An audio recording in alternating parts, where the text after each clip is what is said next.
áreas, decíamos que en torno a Manzanillo, ¿no? Es Sí. decir, el tema de que era por puerto. Ok.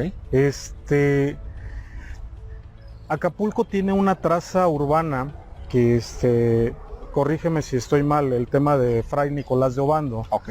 Entonces, ¿tiene valor esa traza urbana de Fray Nicolás de Obando? ¿Qué onda con la traza urbana? ¿Qué onda con este tema? Y la referencia, pues, porque finalmente es muy recurrente el centro de Acapulco reflejado, su traza en muchos mapas y muchos planos. Sí, bueno, Nico, para que Sí, contextualizando, sí, sí, Nicolás de exacto. Obando es un clérigo que viene a través de la corona española y llega a la isla isla dominicana, y establecen ahí el primer ayuntamiento.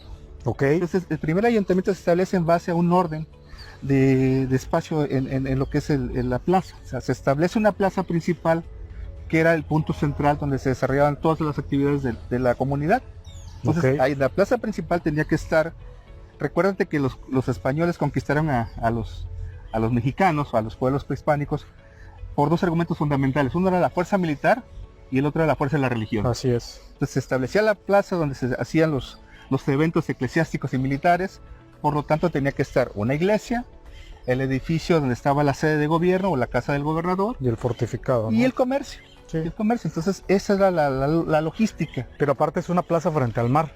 Exacto, o sea, a diferencia de todas las plazas o las plazas comunes que están en una superficie plana, o sea, al interior, Acapulco, por ser plaza frente al mar, por ser parte de un mar, tenía que estar un acceso vía marítimo, Ok, donde también las normas establecen que el rigor se tiene que regir por ese ordenamiento.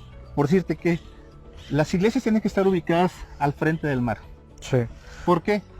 Porque lo primero que llega un navegante, o lo primero que vería, sería la iglesia. Ok. Y es lo primero que él daría gracias a Dios, o a la Virgen, o a todos los santos que se hayan encomendado, para poder O sea, llegar a es puerto. un conjunto de características con la plaza de armas, el tema del ayuntamiento, Sí. el tema de lo que hablas del comercio.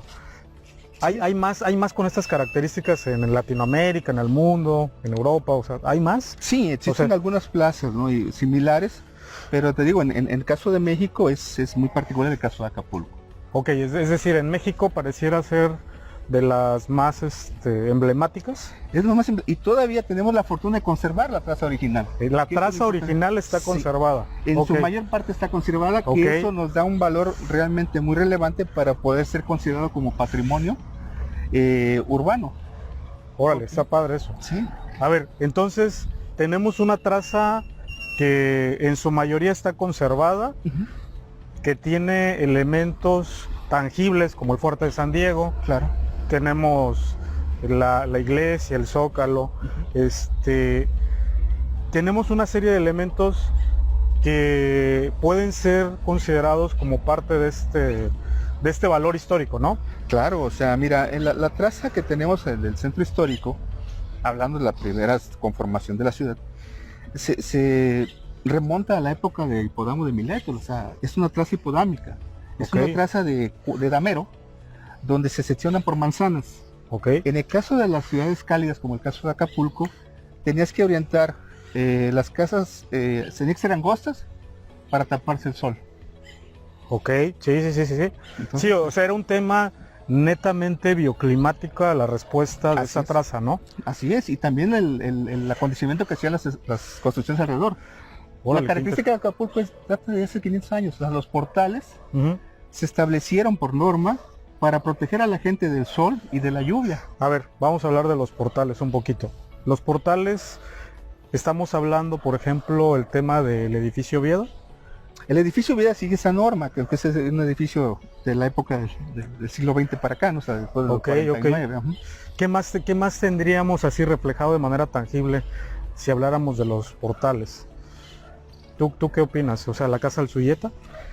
La casa Suyeta era parte de los portales, es una influencia ya francesa, ¿no? Que también Pero conserva, ¿no? conserva, pero con que tú camines el centro de la ciudad actualmente, tú vas a ver cómo las antiguas construcciones todavía permanecen en ese portal. Sí, El portal sí, sí. era el lugar de convivencia donde la gente interactuaba. Entre lo público y lo privado, ¿no? Exactamente, entre lo público y lo privado estaba el famoso portal, que es característico de la casa acapulqueña. A ver, quiero nada más como que ampliar el concepto de portal, por eso me estoy quedando ahí. A ver, el portal es lo que le llaman el corredor.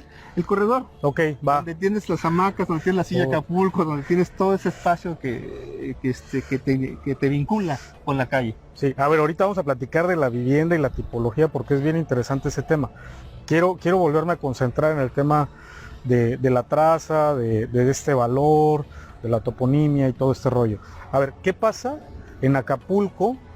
O sea, ok, tienes elementos con valor, tienes edificaciones con valor, pero en Acapulco no solo tenemos esa parte histórica, también tenemos una serie de hechos, una serie de situaciones que es decir, como el valor intangible, ¿no? Así es. Es decir, estas personas que han pasado por Acapulco y han sido parte de la historia, ¿qué pasa con eso? O sea, ¿cómo lo plasmamos? Bueno, de entrada, ¿qué nos puedes platicar, no? ¿Qué ha pasado y que no lo estamos viendo? O sea, que no lo podemos tocar, ¿no? Pero sabemos que pasó.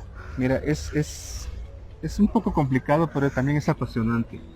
Hablar de Acapulco, pero sobre todo los habitantes, estás hablando de una ciudad cosmopolita. Ok. O sea, en Acapulco desde el siglo XVII, desde 1600, venían europeos, asiáticos, africanos, obviamente gente nativa. Entonces, esa mezcla de costumbres y tradiciones te genera una riqueza en valores patrimoniales tangibles e intangibles que se ven plasmados.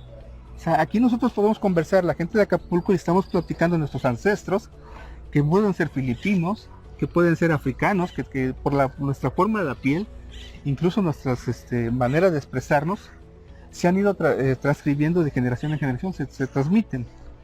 Y eso hace que tengamos una riqueza no solo histórica, sino gastronómica. O sea, la comida de Acapulco realmente es riquísima en sabores.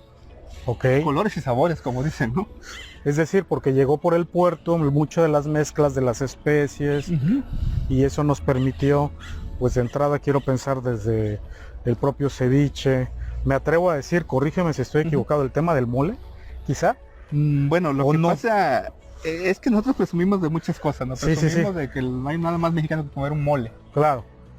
Un mole, pero el mole lo acompañamos con arroz, si no realmente no es efectivo el mole. Así es. Y el arroz es una importación que tenemos de los países asiáticos. ¿Llegó por aquí? Llegó por aquí. Ok. O sea, la cultura del arroz. Tenemos mole. Sí, no, y es esa parte es lo que tenemos que plasmar, el famoso relleno, ¿no? Que también es una influencia asiática. Sí. Simplemente las frutas, que las tenemos como acostumbrados a ellas, al mango. Ok. El mango hay mango de Manila. Pero, por ejemplo, lo que tú decías, el nombre de las playas, también los nombres de los barrios tienen que ver con lo que trajeron los comerciantes. A ver, hemos venido hablando de la traza urbana, del valor tangible e intangible. Aparte de lo que nos estás comentando, digo, esa es como una época, ¿no? Pero viene una época más contemporánea y siguen pasando cosas en Acapulco y sigue habiendo una dinámica económica, una dinámica social, urbana. O sea, Acapulco, bueno, yo recuerdo con mucho cariño, ¿no? El tema de cómo mucha gente habla de estos años dorados del Acapulco y cómo, pero esa es una época a lo mejor más contemporánea, pero atrás de eso, bueno, hemos visto una cantidad de personajes que sí, mira, valdría la pena, si quieres avanzamos un poco para que te muestre algo. Órale, va. Nunca ha dejado de ser importante. Ok. Y sobre todo en nuestras actividades cotidianas, sobre todo lo que tú y yo practicamos, que es la arquitectura. Ok. Si Acapulco, a través de su época dorada, de cuando surge como destino turístico, surge acompañada con diseños de los mejores arquitectos que hay a nivel nacional o que había en ese momento en el país. ¿De qué época estamos hablando? Después desde el 40, desde los 30. O sea, es decir, la arquitectura Acapulco es de alguna manera concebida por manos que eran punta de lanza en ese momento. Punta de lanza porque ¿quiénes hacen el diseño o quiénes contribuyen al diseño de la arquitectura de Acapulco? Ok, a ver, eso pues nada más que los primeros formadores de los grandes arquitectos mexicanos. O sea, estás hablando de Carlos Obregón Santacilia, que tiene su casa aquí en Acapulco, que ya desapareció, por cierto, por falta de valoración. Ya. Las obras de un edificio icónico es el Hotel La Marina. Claro, el Hotel La Marina, diseñado por Carlos Lazo, te pone en evidencia lo que se aprendía en las Bauhaus en Europa. Todo lo Ok. que se hablaba y causaba revuelo en la arquitectura a nivel mundial, lo teníamos trasladado aquí. Pues es decir, nosotros éramos como la punta de lanza en materia de arquitectura, éramos como un laboratorio quizá. Sí, ¿por qué? Porque partimos con un movimiento moderno, Ok. pero adaptado al clima y a la topografía. A diferencia de los países, las grandes ciudades planas como la Ciudad de México o la misma Alemania o en Inglaterra. Es espectacular ver estas casas de los años 50, 70 Sí. que responden al tema bioclimático de manera tremenda, ¿no? O sea, tú ves este manejo de las celosías, por ejemplo, Sí, no, el rescate que no pierdes este corredor, incluso en esta nueva, en nuestro nuevo laboratorio de aplicación de la arquitectura, lejos de desfasarlo, lo que hace es que lo retoma, no sé si lo mejora, pero no pierde esa identidad, porque finalmente también yo he estado en estos corredores que no tiene la mano un arquitecto y son espléndidamente confortables, espléndidamente bellos, y pues es espectacular. Pero bueno, a ver, ¿qué nos querías enseñar de acá? sí, por la conformación que tenemos la bahía, tú vas a ver cómo en los cerros, donde están las habitaciones, Sí, pues se ve la integración del paisaje a tu vivienda. sí, Mucho lo decía Richard Neutra con sus obras que hizo en Estados Unidos y Frank Lloyd Wright. ok. Tú ves la arquitectura orgánica de Lloyd Wright, es la integración del paisaje con la casa de la cascada o la casa Kaufman del desierto que hace Sí. Neutra. Lo ves aquí en Acapulco, en cualquier casa tú ves el gran espacio donde está el jardín y se integra con el fondo de la bahía. Sí. Sí, Entonces, ahí aprovecha los espacios abiertos, la vegetación local, usas la celosía como una especie de división de espacios de zonas privadas y semiprivadas, ok. pero usas la ventilación cruzada. Entonces, Ok. los olores que te genera la misma planta, te da Los olores, ¿no? Estos olores a jazmín, huele de sí, noche. el huele de noche, no tan clásicos de la época. ¿Qué son? O sea, realmente, ¿cuándo se detona este tema de los olores? Yo desde que tengo memoria, Sí. o sea, en casa de mi abuela, en casa de mi mamá incluso, estos olores eran como parte característico de habitar en Acapulco, ¿no? Sí, en Acapulco incluso a través de la literatura se ha escrito mucho sobre Acapulco y Sí, te sí, lo cómo no. describen. Entonces incluso cuando tú lo empiezas a leer, te lo empiezas a imaginar. Órale, Incluso qué llegas padre. a oler, ¿no? Escuchas en la noche el ruido del mar, el golpear de las olas, Sí, la blanca espuma y de repente esa brisa. hasta las canciones, ¿no? Tantas canciones Sí, que no. se han hecho en torno a amores y desamores. No hay... Existen 3 ciudades importantes a nivel mundial que tienen canciones dedicadas a ellas. Ok. Nueva York, París y Acapulco. Wow. Y Acapulco anda, según Jorge Valente Nava, con alrededor de 10,000, él dice, creaciones artísticas que hacen referencia en una forma a Acapulco, o que fueron concebidas en Acapulco, ¿no? Tuve la oportunidad de estar en Rusia hace algún tiempo Sí. y encontré una canción dedicada a Acapulco en ruso. No, pues sí, eso es... O sea, es espectacular, estábamos así como, ¿qué onda? Mira, todos sabemos la trayectoria que tenía, o que tiene Julio Verne como un Sí, sí, escritor universal. Una de sus primeras obras de Julio Verne se llama Botín a bordo, habla de Acapulco. Julio Verne nunca estuvo en Acapulco, pero conoció Acapulco a través de las descripciones que hacían los expedicionarios. Ok, Los comerciantes describían Acapulco y él la retoma y hace una descripción del puerto también enfocado en lo que hacía Humboldt. Humboldt viene con su expedición y describe el puerto de Acapulco.